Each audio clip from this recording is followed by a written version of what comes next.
Hi, self-journalers. You are in the Jeep, and today it is time for week 8.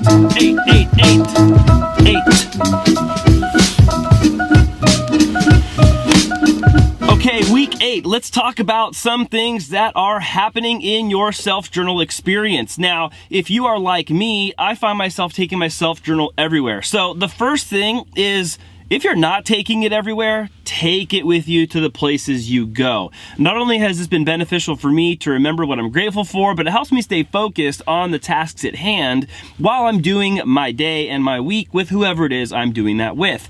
Now, the relative importance of that is that my mind is free to do things creatively and in the presence of the moment, rather than having to remember all the things that I need to do. Now you're like, well, Andy, it's week 8. Aren't we a little late for that? Well, yes and no.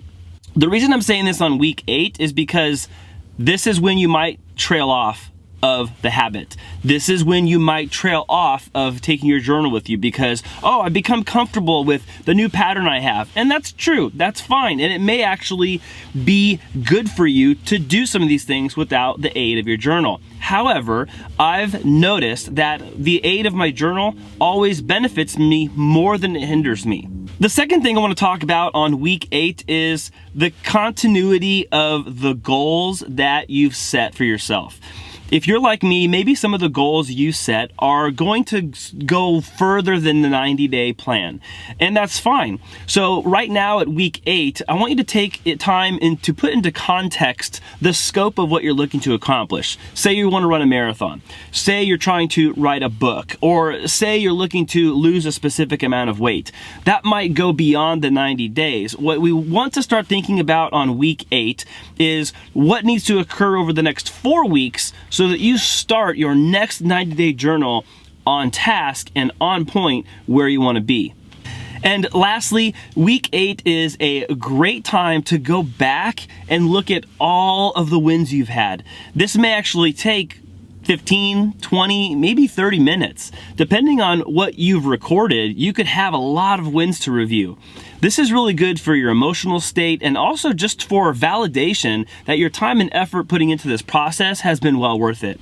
The other thing is you're going to notice all that progress we've been talking about over the last few weeks. You're going to see the cumulative result of all that process, and it's going to help you set in your mind space what you're going to plan for next for your next 90 days, which we're going to talk about in weeks 9, 10, 11, 12, and 13.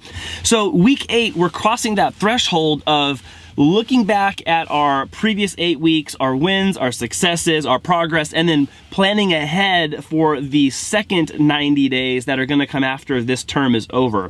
So give yourself time for this. Don't rush through it. There's no harm in taking more time than less time, first of all. And also, honestly, you owe it to yourself. I owe it to myself to be reflective about the things that I've accomplished, the things that have changed in my life, and also where I want to go next. Well, there you have it. That's it for week 8.